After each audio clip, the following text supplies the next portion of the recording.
Hello friends, welcome to my channel study for you.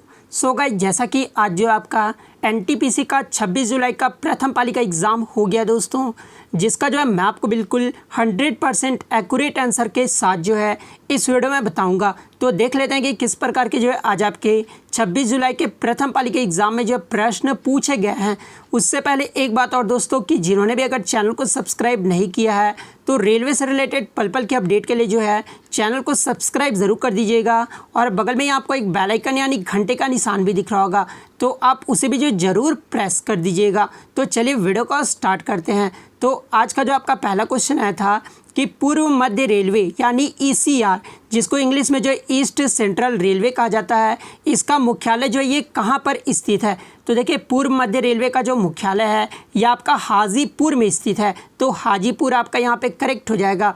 बात कर ले इसकी स्थापना कब हुई थी, तो देखिए अगर इसकी स्थापना पूछा जाए तो ये 1 अक्टूबर 2002 में हुआ था। तो ये भी आपको ध्यान में रखना है। नेक्स्ट आपका यहाँ पर है कि टोक्यो ओलंपिक 2021 में शामिल होने वाली पहली भारतीय तलवारबाज कौन है। तो देखिए, टोक्यो ओलंपिक 2021 में जो शामिल होने वाली पहली जो भारतीय तलवारबाज है ये सीए भवानी देवी है। तो भवानी देवी आपका यहाँ पे करेक्ट हो जाता।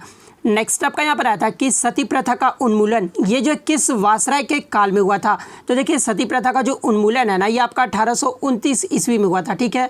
और उस समय जो भारत के गवर्नर जनरल थे ना, वो लॉर्ड विलियम बेंटिक थे। तो लॉर्ड विलियम बेंटिक जो आपका यहाँ पे करेक्ट हो जाएगा। नेक्स्ट आपका यहाँ पर आया था कि मंगलयान को जो है कब प्रक्षेपित किया गया था। तो देखिए, मंगलयान को जो है ये 5 नवंबर 2013 को जो है प्रक्षेपित किया गया था, यानी लॉन्च किया गया था। तो 5 नवंबर 2013 आपका यहाँ पे करेक्ट हो जाएगा। देखिए, अगर एग्जाम में पूछा जाए कि मंगलयान जो है कब प्रवेश किया था, अगर ये पूछा जाए तो प्रवेश अगर पूछा जाए ना तो 24 सितंबर 2014 फिर आपका करेक्ट हो जाएगा।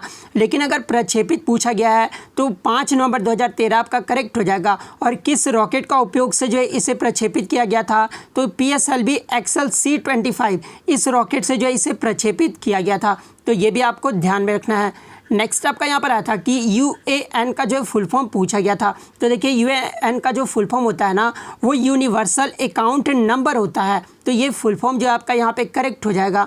नेक्स्ट आपका यहाँ पर आया था कि दिसंबर 1920 में भारतीय राष्ट्रीय कांग्रेस का अधिवेशन कहाँ हुआ था। तो देखिए, दिसंबर 1920 में जो आपका 2 अधिवेशन हुआ था, एक तो आपका सितंबर 1920 में हुआ था और एक आपका दिसंबर 1920 में हुआ था। तो देखिए, दिसंबर 1920 में जो कांग्रेस का अधिवेशन है ना, ये आपका नागपुर में हुआ था, जो कि 35वां अधिवेशन था। तो नागपुर जो आपका यहाँ पे करेक्ट हो जाएगा। बात कर ले इस अधिवेशन की अध्यक्षता जो है किसने की थी। तो देखिए, इस अधिवेशन की जो अध्यक्षता है ना, ये सी विजय राघवाचार्य के द्वारा किया गया था। तो ये भी आपको ध्यान में रखना है। अगर सितंबर 1920 का पूछा गया होगा तो सितंबर 1920 में जो कांग्रेस का अधिवेशन है ना, ये आपका कोलकाता में हुआ था। और इस अधिवेशन की जो अध्यक्षता है वो लाला लाजपत राय के द्वारा जो है किया गया था। तो ये भी आपको ध्यान में रखना है। नेक्स्ट आपका यहाँ पर आया था कि इनमें से कौन अंतःस्रावी ग्रंथि है। तो देखिए, जहाँ पे ऑप्शन में जो आपका पीयूष ग्रंथि दिया हुआ था, तो देखिए ये जो पीयूष ग्रंथि है ना, ये एक प्रकार का अंतःस्रावी ग्रंथि है। तो पीयूष ग्रंथि जो आपका यहाँ पे करेक्ट हो जाएगा। बात कर ले अंतःस्रावी ग्रंथि होता क्या है। तो देखिए, अंतःस्रावी ग्रंथि उन ग्रंथि को कहा जाता है जो अपने हार्मोन जो है वो सीधे रक्त द्वारा जो है वो धारा में छोड़ देते हैं। उन्हें जो हम लोग क्या कहते हैं, तो उन्हें जो है अंतःस्रावी ग्रंथि कहा जाता है। नेक्स्ट आपका यहाँ पर आया था कि संविधान के किस अनुच्छेद के तहत जो है संशोधन किया जा सकता है। तो देखिए, संविधान के अनुच्छेद 368 के तहत जो है संशोधन किया जा सकता है। तो 368 अनुच्छेद आपका यहाँ पे करेक्ट हो जाएगा। और यदि आगे के शिफ्ट में अगर आपसे भाग पूछ लिया जाए तो भाग 20 के अंतर्गत जो है संशोधन किया जा सकता है। तो ये भी आपको ध्यान रखना है। नेक्स्ट आपका यहाँ पर आया था कि सिंह विष्णु ये जो किस वंश से संबंधित थे। तो देखिए, ये जो सिंह विष्णु थे ना, ये पल्लव वंश से संबंधित थे। तो पल्लव वंश जो आपका यहाँ पे करेक्ट हो जाएगा। नेक्स्ट आपका यहाँ पर आया था कि डोलू कुनीथा ये जो किस राज्य का लोक नृत्य है। तो देखिए, ये जो डोलू कुनीथा नृत्य है ना, ये आपका कर्नाटक राज्य का लोक नृत्य है। तो कर्नाटक आपका यहाँ पे करेक्ट हो जाएगा। नेक्स्ट आपका यहाँ पर आया था कि 2020 का साहित्य अकादमी पुरस्कार आसामी भाषा में जो ये किसे दिया गया है? तो देखिए ये जो साहित्य अकादमी पुरस्कार है ना, ये आपका 24 भाषाओं में दिया जाता है, ठीक है। 22 भाषाओं तो ये हो गए जो आपके 8वीं अनुसूची में है। इसके अलावा 2 भाषाएं जो कि राजस्थानी और इंग्लिश, टोटल 24 भाषाओं में जो है आपका साहित्य अकादमी पुरस्कार दिया जाता है। और आसामी में अगर आपका पूछा गया है आसामी भाषा में, तो अपूर्वा कुमार सेकिया आपका करेक्ट आंसर यहाँ पर हो जाएगा। नेक्स्ट आपका यहाँ पर आया था कि नीलगिरी पहाड़ी के उत्तर और अन्नामलाई पहाड़ी के दक्षिण में कौन सा दर्रा पड़ता है? तो देखिए नीलगिरी पहाड़ी के उत्तर और अन्नामलाई पहाड़ी के दक्षिण में जो है ये आपका पालघाट दर्रा पड़ता है। तो पालघाट दर्रा आपका यहाँ पे करेक्ट हो जाएगा। नेक्स्ट आपका यहाँ पर आया था कि 4 बिट्स में जो है कितने बाइट होते हैं? तो देखिए एक बाइट में जो आपके टोटल 8 बिट्स होते हैं। तो यहाँ पे जो 4 बिट्स में पूछा गया है तो हाफ बाइट जो आपका यहाँ पे करेक्ट हो जाएगा। नेक्स्ट आपका यहाँ पर आया था कि 2020 के हिंदी के साहित्य अकादमी पुरस्कार से जो है किसे सम्मानित किया गया है? तो देखिए आसामी भाषा का तो कुछ बच्चों ने जो आसामी भाषा का बताया, तो आसामी भाषा का मैंने आपको बता दिया है। अगर हिंदी भाषा का पूछा गया होगा ना, तो अनामिका जो आपका फिर करेक्ट आंसर हो जाएगा।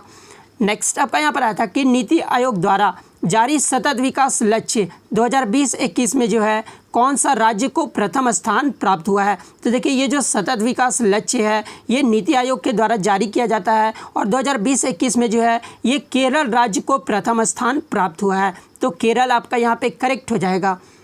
नेक्स्ट आपका यहाँ पर आया था कि पीएम स्वनिधि योजना का मुख्य उद्देश्य पूछा गया था।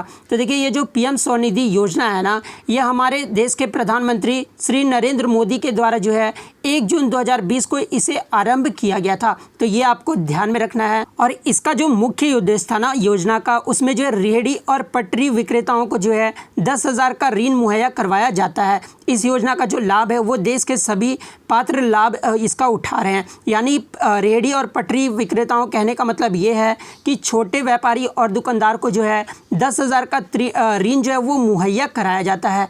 नेक्स्ट आपका यहाँ पर आया था कि नरेंद्र मोदी के द्वारा launch atomic science time scale में जो है टाइम किस में मेज़र करेगा? तो देखिए नरेंद्र मोदी के द्वारा जो है एक आपका लॉन्च किया गया है, ठीक है, जो कि एटॉमिक साइंस टाइम स्केल है और इसमें जो है नैनोमीटर में टाइम जो है वो मेज़र करेगा।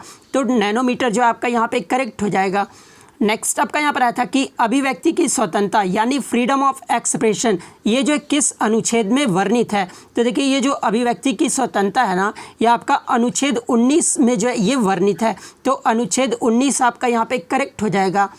नेक्स्ट आपका यहाँ पर आया था कि उपधातु के गुण क्या होते हैं? तो देखिए उपधातु को जो है इंग्लिश में मेटलॉइड कहा जाता है और उपधातु वो होते हैं कि वो तत्व जिनमें धातु और अधातु दोनों के गुण पाए जाते हैं उन्हें जो है मेटलॉइड कहा जाता है। एग्जाम्पल के तौर पे जो है बोरोन, सिलिकॉन, जर्मेनियम और आर्सेनिक, इस प्रकार के पदार्थ को जो है धातु को जो है मेटोलाइट भी कहा जाता है। तो ये एग्जाम्पल। और अगर उपधातु का जो विशेषता पूछा गया होगा तो उपधातु का जो विशेषता होता है वो विद्युत धारा का कुचालक होता है।